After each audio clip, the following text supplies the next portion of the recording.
The Dime is sponsored by Eighth Revolution. The cannabis industry has unique challenges, which means you need a multifaceted partner to help you navigate the landscape. Eighth Revolution has a team of experienced science and business experts to provide a unique analytical approach, providing services from capital to cannabinoid and everything in between. This is The Dime. Dive into the cannabis and hemp industry through trends, insights, predictions, and tangents.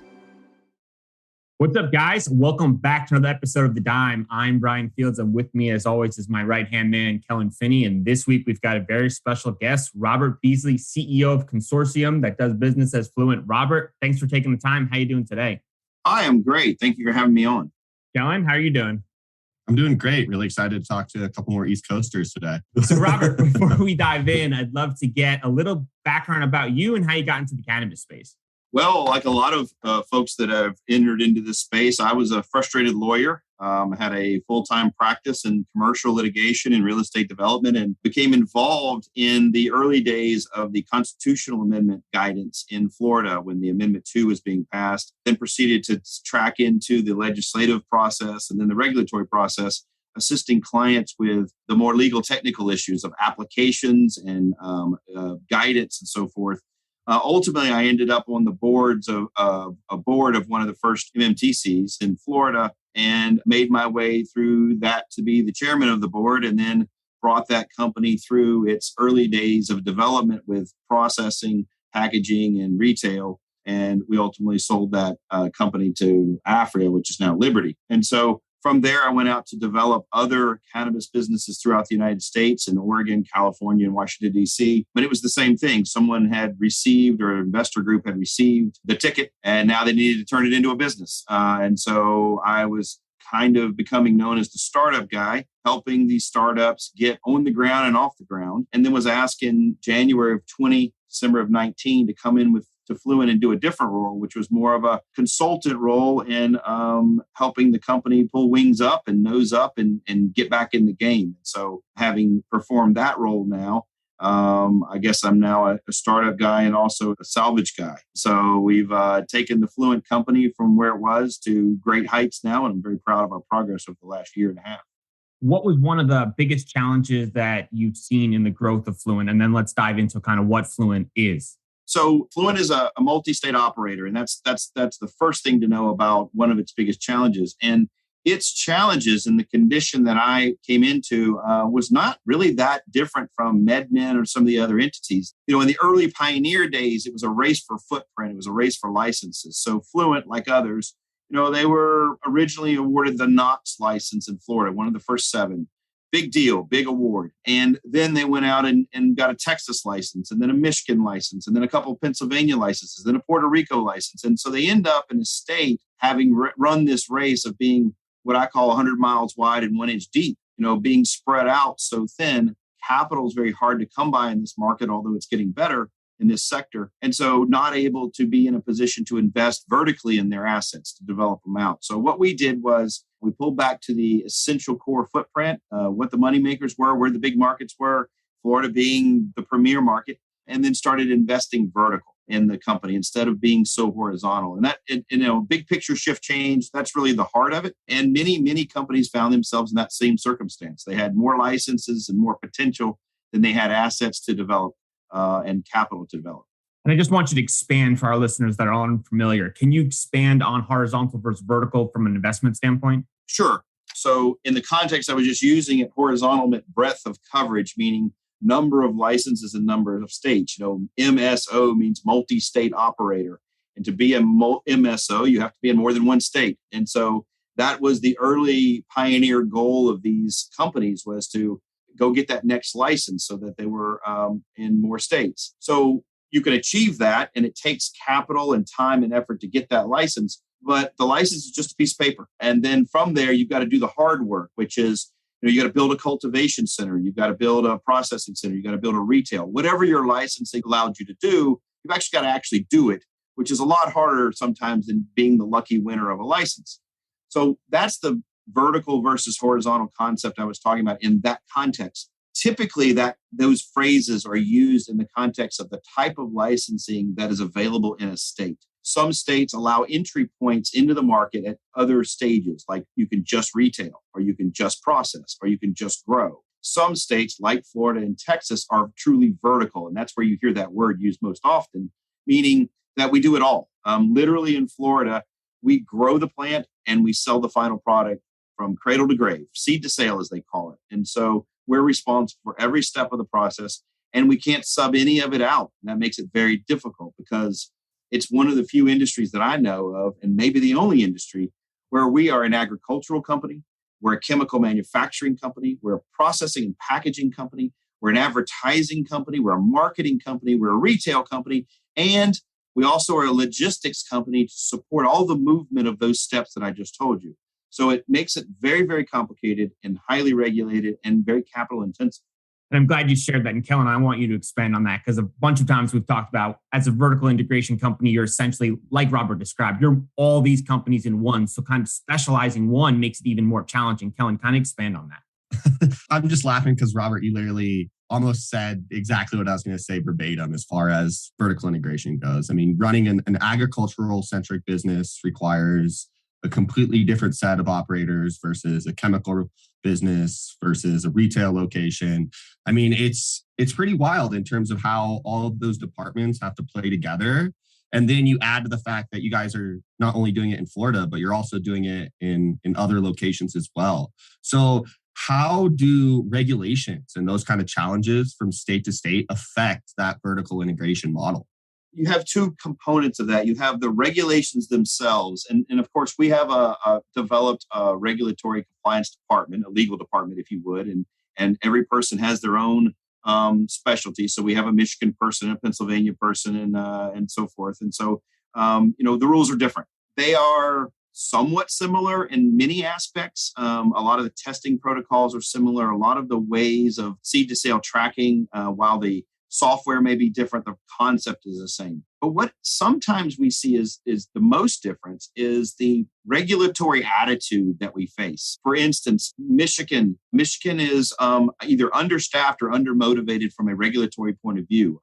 They're just not that interested in helping out the industry or really even policing the industry, which causes this massive influx of illegal activity, illegal products, very, very slight regulation. They're not doing their job. And when they don't do their job, they don't protect the market, which means we've got capital outlaid that we don't get the returns on because the pricing isn't what we thought it would be because of all the illegal product. So you go from there down to Florida. They're doing their job. They're enforcing. They've got a robust enforcement group. They also have a very cooperative administrative group for things like variances and so forth. Move that over to Texas, DPS of Texas. Very small program, 3 licenses. Those guys are actively helping us every day, trying to help us get our businesses off the ground, get a viable economic model. They want success. And so we almost have a partner in Texas with the regulators to try to help us navigate. Whereas Florida, they're regulating us, but they're doing a good job. And then Michigan, they're not doing anything. Pennsylvania, they're an understaffed department. And so getting things like advertising. Here's an example. Very strict advertising rules in Pennsylvania. To open a store, everything you say and do and put to the press has to be approved. But their process of approving it takes a while. And you got to keep calling and asking, when is it going to get done? Well, in the meantime, I've got a store that opened that is completely unsupported by advertising. It's what we call a soft opening in the business, but you usually don't have a 2-month-long soft opening. And so, I can't get my regulatory partners to understand that I need this stuff approved so that people know where I'm at and what I'm selling. So you have a variety of environments that are different, but not necessarily different because the rules are different. They're different because the posture and staffing capabilities of the agency are different. Which just adds to another layer of complexity in the challenges that face on a day-to-day basis. So when you're staffing those positions, are you putting somebody in a higher macro role overseeing certain verticals, or are you putting them in specifics and saying, hey, you're in charge of X for Michigan and Y for Florida? So for compliance point of view, the chief legal officer of our company has within his department other lawyers that are assigned and tasked with knowing what the Michigan rules say. So when I want to know whether we can do something in Michigan, there's someone on the phone there that says, I know these Michigan rules and so forth. We also have local counsel if it's a zoning matter or so forth. But from a operations point of view, each of the operations have a kind of a person in charge on the ground. And so usually have an interaction between them to legal at headquarters, then it gets to my office at headquarters. Do you guys see a significant operational differences from like Michigan, which is an adult use state, versus Florida, which is medical market? I mean, fundamentally, are you guys running the businesses the same, or there's just kind of like slight nuances that change from the medical to the adult use market? So, you mentioned how our business is divided in a vertical scenario in sectors. And so I can answer that question by sector. So in the agricultural base aspect, it is different because it's different climates, different growing environments. Even within Florida, we have 3 facilities in Florida. Each of the facilities has their own facility manager. And those facilities are organisms. Things are a little bit different from facility to facility, how they do things, because you've got different environmentals. When you take a facility in Florida and then compare it to the one in Michigan, totally different environmentals. Up there, they got to worry about frost. Florida never has a frost. There's all kinds of, so agricultural practices are different, but that's being driven by the environment. The next step, which is processing, not all that different. How you extract, the equipment you're using, the resulting products, a flower stream versus a oil stream is all kind of the same. Then when you get to the retail arm, it's again a little different. In those states which are non-vertical, you have entry at the retail level of wholesalers where our shelves may stock, for instance, in Pennsylvania, our shelves may stock a Cresco product. It may stock a Pyramid or Curaleaf product along with our own products. Whereas in Florida, it's just Fluent products. I appreciate you highlighting that. So before we dive into some of the specifics in the Florida market, obviously no day is ever the same, but from 100%, if you were going to chunk your day into percentages on how you spend your day and responsibilities, can you kind of break that down for us? Sure. It's kind of like a speech I just gave to some of the managers the other day, which is, you handle plants and stuff until you get to a certain level of management, and then you handle more people than you do stuff and processes. And by the time you get to my level, you're mostly all handling people. And so I manage by consulting and giving directives and taking input from teams. And those teams are representative of any one of the components. This morning, this is my 5th Zoom of the morning. And this morning, the Zooms called someone from processing and packaging on methodologies of segregation. Curaleaf in Florida just messed up by getting some not tested product on the market that had mold, and they had to recall it. And it's a terrible embarrassment for them. They've had to recall some product because of the mold. But honestly, it was a very easy, simple mistake that we could have made. And so I spent an hour or two this morning with those teams understanding how we can do better and not be on the news for selling out product that wasn't tested yet. Nothing. It was a very easy, simple mistake that has big consequences. So my day is spent sitting in on meetings where teams that are prepared to propose solutions. And sometimes I'm just that final decision. Ultimately, I take recommendations from those who know, and I make the decision. And the way I talk about it is I decide, because if it's a total disaster, it's my fault. If it's a total heroic win, it's your compliment. So after that, what I do is I talk to investor groups. We are publicly traded. We have many stakeholders that want to know. A lot of those stakeholders are active because they hold large percentages and they feel entitled and privileged, and they are entitled and privileged to call the CEO and ask him some questions. I have to be very careful about not releasing material, non-public information because we only do that at the quarters. But, the creative investors that are in the business, they can ask a bunch of questions and try to get themselves a little bit more confidence in what's going on. So I do a lot of investor relations. And then I do a lot of brand awareness and advertising for the brand Fluent, like this podcast. I do interviews and podcasts and talk about the brand and talk about the market. So let's talk about the Florida market. What would you say is the current state of the Florida medical market? So it's still developing. It still has lots of room to grow. There is a current patient slowdown as far as new patients. And we hit that 600,000 mark, and it's been slowed around the hill. And that is because we haven't had a legislative driver to bring new patients in. There are plenty of additional extra patients out there in Florida that are potential patients that have not come to the market. But what we saw was, you had low THC to high THC. That was a big driver. Then flower came on board. Then edibles came on board. And every time the government or the regulators released some component of the industry to provide additional services or conditions or whatever, we had a wave of new patients in. DOH has been silent on that for some time. We haven't done anything from a regulatory point of view that was newsworthy that caused an additional patient group to come back or to come to the market. So that's why you have the patient slowdown. But the market is very robust, very active. And so the demand is still there.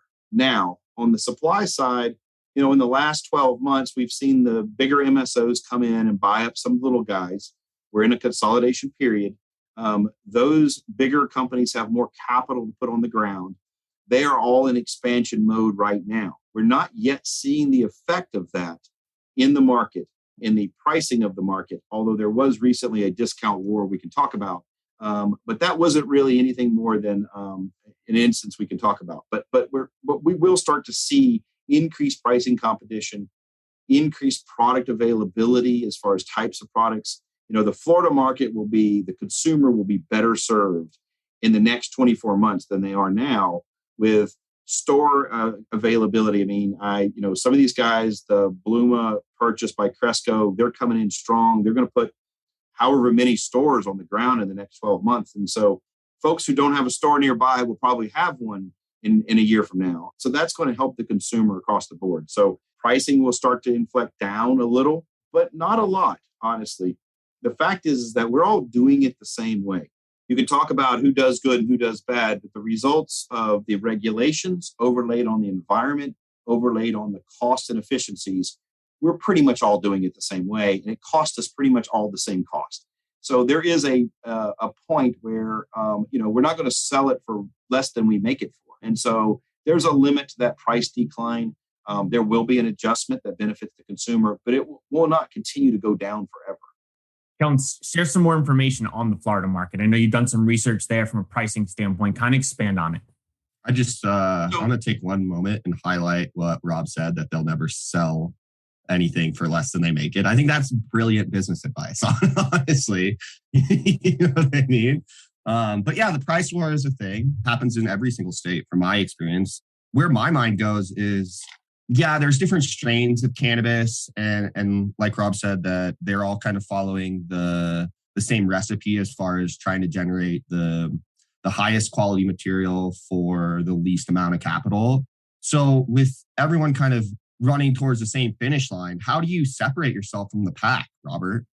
There's a lot of things that do that. First of all, new and innovative products. Florida is a very young consumer market. This may be stale data, but our patient age was 53, average patient age, and they were new timers to cannabis. And so, whereas when you go out west and you look at the patient market that there in the quasi-medical California market when it was, a lot of those were traditional cannabis users now coming into the system and adopting it for medical use, but their daily consumption didn't change much. They just went from buying it illegally to buying it legally.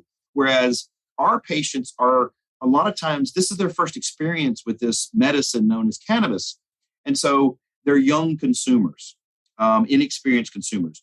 But now we're educating them. And what we're doing is the competition is telling this consumer, hey, it's not all about THC. Because right now THC sells in Florida. THC always sells in a young market. But when the competition comes in and you get a Cookies and Jungle Brothers and those guys, Jungle Boys, and those guys come in, and they're like, hey, it's not about all THC. Look at these other qualities of the plant. Look at these other, let's talk about cannabinoids, let's talk about terpenes. And so all of a sudden the consumer starts being told what they should be looking for, and then they become more savvy. And that's the direction everything's heading in. And so, True Leaf was just massive in quantity and really mediocre in quality. My very first report to the Fluent board, the very first month I was on the job, was we sell a mediocre quality and quantity product. Those are the facts. Good news, so does everyone else. And so we're right in the market, but that's going to have to change. And that's going to be the movement. It's going to be an interesting dynamic where pricing's settling down, but quality is going up. And then we're talking about quality more. And that's really in the flower industry. And then with respect to the other products, there's lots of new innovative products that have not yet been on the Florida market. As we roll those out, for instance, we've got this pre-packed 3.5 gram pipe right now, a little glass pipe that is just flying off the shelves. Convenience, it's not a pre-roll, but it has the convenience of a pre-roll. We discovered this product from another vendor, and we're the only ones offering it. Now we've got that edge, right? We're going to sell that product and people are going to come in for that product. So those are a couple of the ways that you stay competitive. Was your board surprised when you told them that message about the quality of the product? I made sure that I followed it with it's okay because everyone else is, but it was a hard message. And it was meant to be delivered for the impact that it had, because what I was doing was advising on the current status of our company versus where we needed to go. And so it wasn't so much to be derogative towards our company's products or anybody else. It was just, here's where we are in the market. And I always compare it to alcohol. When you start out first legally able to drink, because no one drinks before they're legally able, your energy level is fireball shots, tequila shots, high octane stuff. You're all about potency, Jello shots, Then later, you're drinking beer, but you maybe try a craft beer and really focus on quality over quantity. Then, by the time you get my age, you're a red wine drinker or maybe a nice scotch, but you just want a glass. You don't need to drink the whole bottle for your night to be a success. That is the same evolution that you see in cannabis when you come into a young market. We are still in THC cells, but we are coming out of it now. We're maturing in the market. So when we talk about maturing, are we using data sets from previous sales? Let's say if Curaleaf's product in Michigan, for example, like you were saying before, is selling really well in a certain product form and it might hit a specific demographic here in Florida, is that one that Fluent might look to integrate into their portfolio? Or how do you do about the development of the information and then moving it forward from market to market? So, the winds blow in cannabis from the west to the east. And then they blew to the northeast first across the top of the country. And then the southeast is still the last frontier now. We have many southern states that don't even have a program yet, but their legislation's in process. So we look out west at what's coming down the line. We were just at MJ Biz out in Vegas. You're looking at what's going on, go to Planet 13, see their concepts, see their product lines, see what's happening out there. And so that's what we look to, not necessarily our other stores, but that Western market.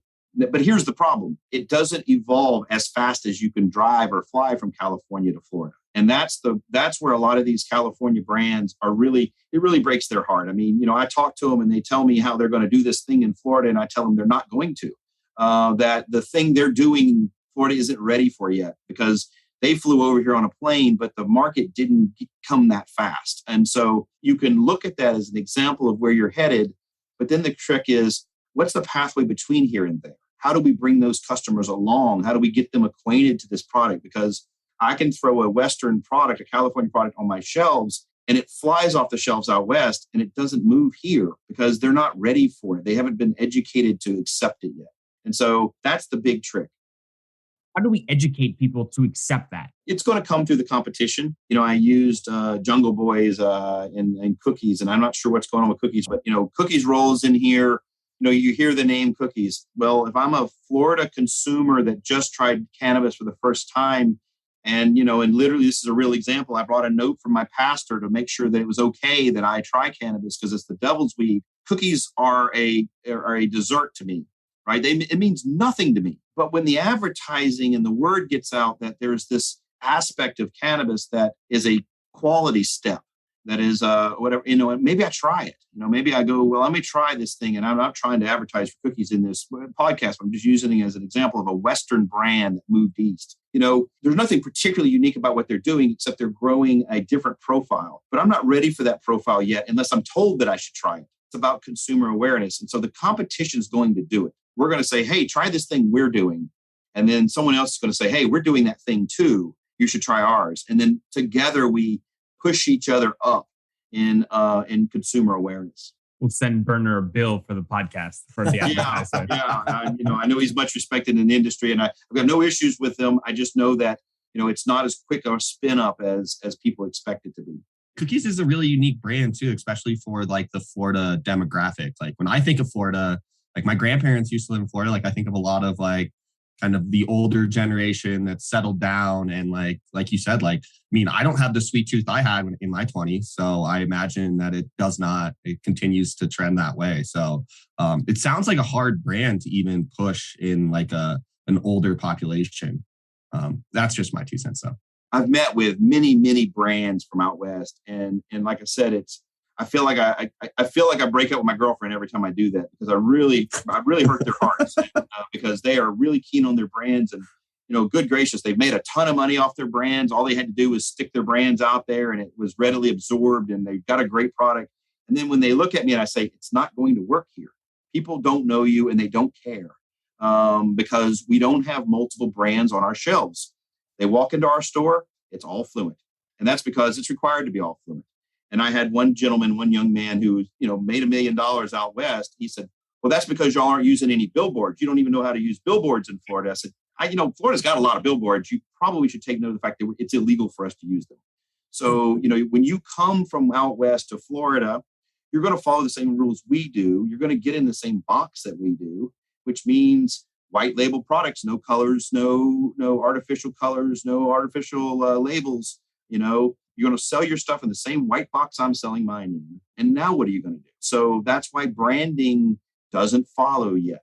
The game becomes a little more challenging when some of the rules are a little more tighter. And as you were saying perfectly, the West Coast, they're used to a different kind of set of skills and rules to play by. And when they come to the new markets, it's a little surprising sometimes for them because the adoption is just a little more different. That's right. And the bad news for them is all the southeastern states are going to do the same. They're all going to be tight. They're all going to be really restrictive. And so, the catchy logos and everything may not pass. It's good for the industry as a whole. You know what I mean? It's at least it helps change the cultural stigma. You know what I mean? It's a win, right? That's what I chalk it up as a win because we're playing the long game. So to get legislation passed in the southern states, you have to do a lot of compromises, and all of those compromises have to do with making it not recreational pot and making it a drug, making it a medicine. And so when you start stripping out all the recreational aspects, that's what you have to do to get it passed. You don't have a choice. I don't have any sweet branding label on my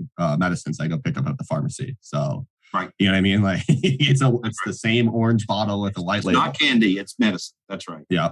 The rules we're all playing under. So let's continue on that conversation. How do you, Robert, balance, let's say, growth into new markets versus optimization into current markets? How do you balance that relationship? So when you grow into a new market, you have to understand what the challenges of that market are. Texas is the best example.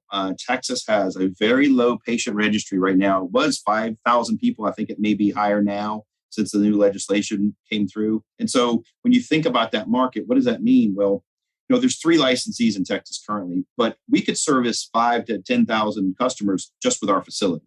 So, there's not enough people there that are actually participating in the program. So you got to think about, well, what do I've got to do there? I'm not about capturing market share. I'm about creating market share. So you go back old school Florida ways where you have these cannabis awareness days, you have these educational seminars, you hold banquets in the hotel lobbies and the hotel banquet rooms where you bring people in and go, let me teach you about this because you've got to learn. And here's the trick. Before you teach the consumers, you got to teach the physicians because they all have to go through a gatekeeper. And you don't have a lot of physician buy-in in the early market. So you've got to touch that physician market, get them buying in, find out who your physicians are that are interested in being in the market. Because it's not a moneymaker for doctors. You're not going to have an orthopedic surgeon turn cannabis doctor unless it's commensurate with their retirement from the orthopedic surgery practice. It's non-insurable. It's cash pay.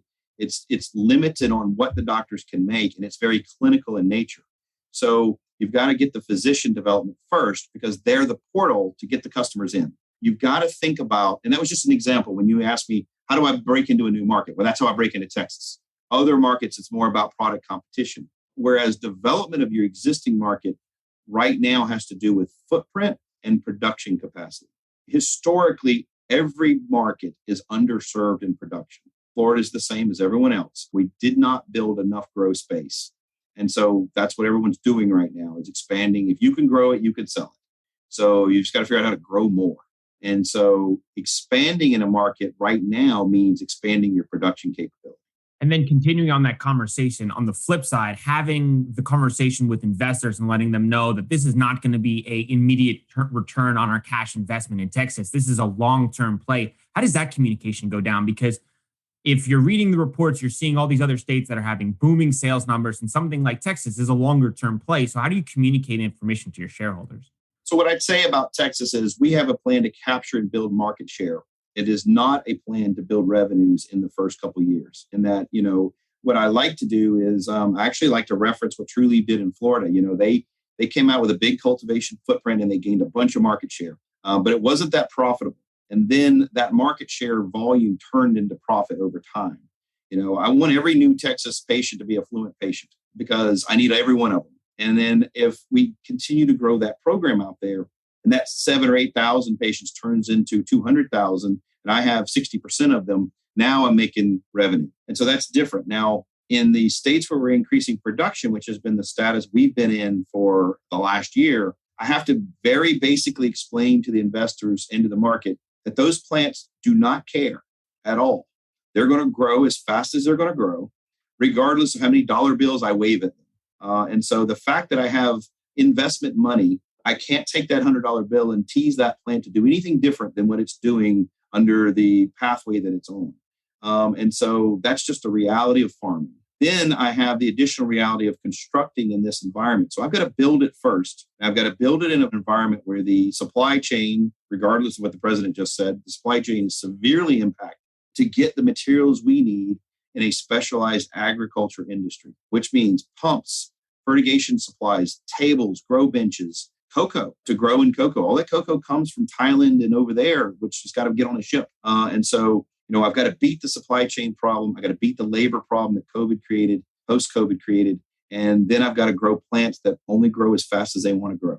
How do you find the Goldilocks zone as far as the size of the facility to meet demands? Because it sounds like it could be pretty easy to maybe even overproduce as well. So overproduction is a specter that we've all talked about, but no one's experienced, and what has happened is I talked about these legislative events that bring people to the table. There are more on the horizon. I think in Florida, reciprocity, we could increase sales by 35, 40% on a reciprocity amendment without adding one new Florida patient, because reciprocity will allow all of those people that come to Disney World and to Tampa and to Miami and to Jacksonville, which are a lot of folks who have cards in New Jersey and New York and wherever, to go to our store. And so big change there. And then we haven't even talked about adult use. We're 2-4 years out, depending what the governor election does, to opening up adult use on a 23 million population state that has an influx of another 20 million seasonally. And so, everybody comes to Florida to do something. And when they come to Florida, we'd love them to have a good time enjoying cannabis when it's recreationally allowed. So there is not a production limit problem right now. Goldilocks is an interesting phrase. I get the pleasure of meeting and talking with other CEOs of other MSOs, some of which are much larger than us. And this industry's biggest problem is scalability. When we first all started as pioneers coming into the business, we had to look to the technology, skills, and techniques of essentially those who ran illegal grows. But illegal grows had scale limitations. When I talk to a quote grower, and I use those quotations often, every time I say the word grower, I've got to decide, were those growing techniques, were those 10 plants behind grandma's house out in the field? Or, was that an indoor facility? And, does it scale? And so I ask that grower every time, does it scale? Because I appreciate that you did that for 100 plants some time ago, and you had no market drivers, you had no stores to feed. It was ready when it was ready, and you'll sell no weed before it's time.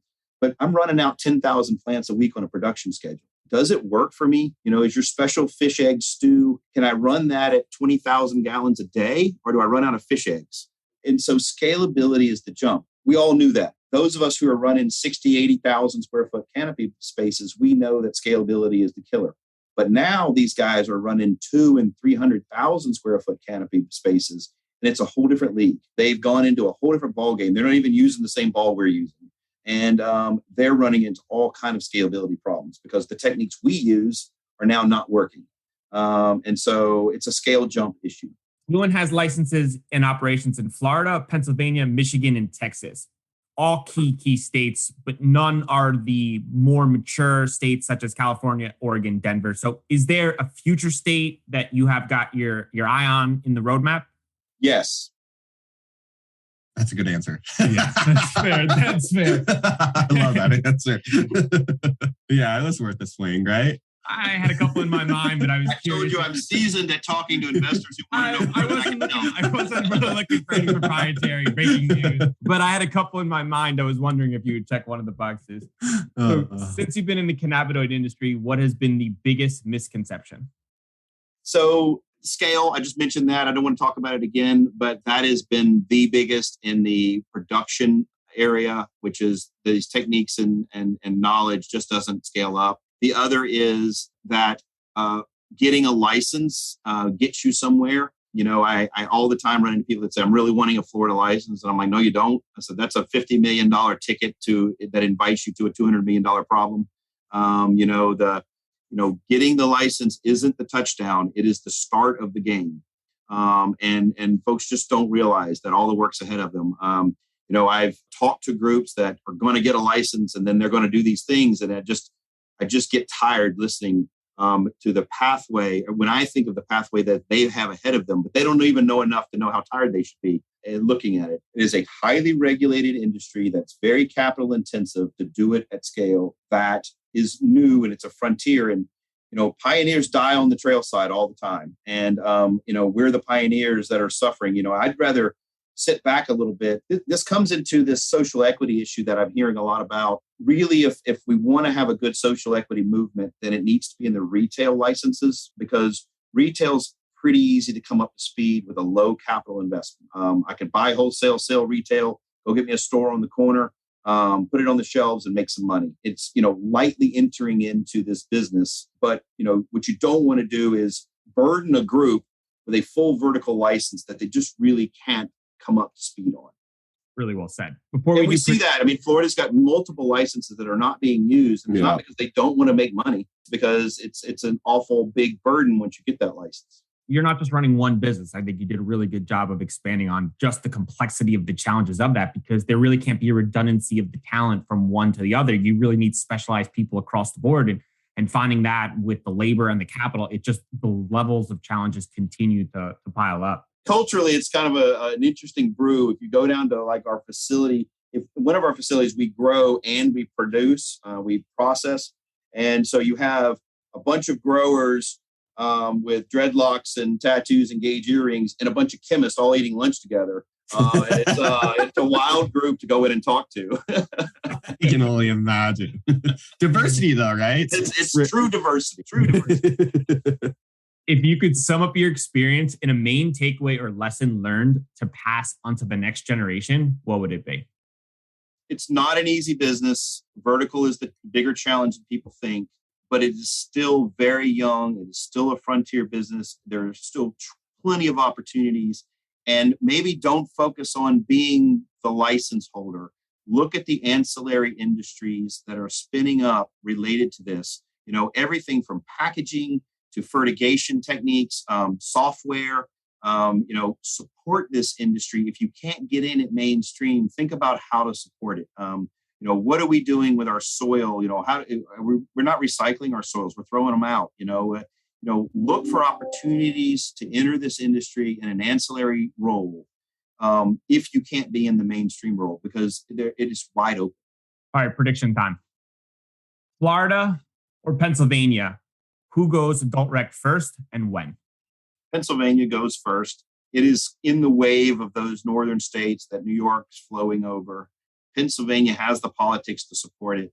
The governor of Florida is not a supporter of the expansion of the program. The Department of Health in Florida has been very lethargic. They should have already issued more licenses. They haven't. Florida is a much more contentious market. Pennsylvania goes first. Florida is 24 or later, depending on the governor race. When do you think Pennsylvania goes?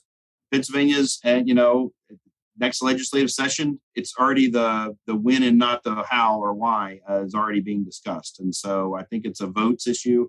Pennsylvania is a great market. The consumers they're very supportive of the market, and it's got good economics, good regulatory concerns. And it is ready. Pennsylvania's ready to go. Florida might not be. Kellan? Well, I think Pennsylvania is the obvious choice for everything that Robert said, as well as, their hand is forced, right? With the tri-states area already having the ball rolling, right? I mean, New Jersey, New York, Connecticut, they're all going to be legal. Philadelphia is right there in that corridor. I mean, I'm not from the East Coast, but I'm pretty sure Philadelphia is close, right? It's pretty close, right, to New York? Yeah. Close enough, yeah. So I think their hand is forced. And there's a lot of big companies looking at Pennsylvania already. You know what I mean? I think that that's always a sign that they know something the general population probably isn't aware of when you see multiple MSOs purchasing licenses and facilities in the medical market in the state. So that's my 2 cents. What are your thoughts, Bryan? Robert, do you want to dive in there? Well, I was going to say that as an operator in multiple states, and one of the things that's recently come to me is I get a lot of questions from staff positions in these states that are drafting their legislation. Virginia, North Carolina, Alabama. I've talked to all of the legislative word makers there because they knew I was involved in the drafting of the legislation in Florida. So I have that background. And they ask me this one question every time: what state should we look to model after? And Pennsylvania is always on my list. The way they segregated their zones for licensing, for retail, allowed an even distribution, the way they titrated out the growth, they didn't do it perfect, but they did it right, and right enough to get them ready for rec. And so it was just a good regulatory model. Why don't you think other states just follow models that are successful, that are done well, versus just kind of taking a year and a half, 2 years to figure it out on their own? I'm talking about New York. Politics. When I'm in Alabama's legislative discussion, I'm trying to decide what the difference between an agriculture business and a farm business is. And, it's the people that are in an agriculture related business that sell fertilizer that really want to be eligible for the license. And so it's all politics. Yeah, something I'll never be able to actually understand, which I'm wondering if anyone actually does. It seems more complicated every single day. So Robert, for those who want to get in touch, they want to learn more about Fluent and your company, where can they learn more? So website is getfluent.com. We have an investor page and a Q&A page there. You can send a question. Believe it or not, the investor question link, I'm copied on every one of them, and I try to distribute them in a way that gets a good response. We trade on the Canadian exchange under the ticker TIUM. The parent company is Cansortium, and that is the publicly traded company, TIUM. It is also co-listed on the OTCQX, which is the U.S. exchange. And so get out there and buy some stock if you believe in what we're doing. And we hope to continue the upward trends we're on. Awesome. Thank you so much for your time, Robert. We appreciate it. All right. Thank you. Have a great day. You too.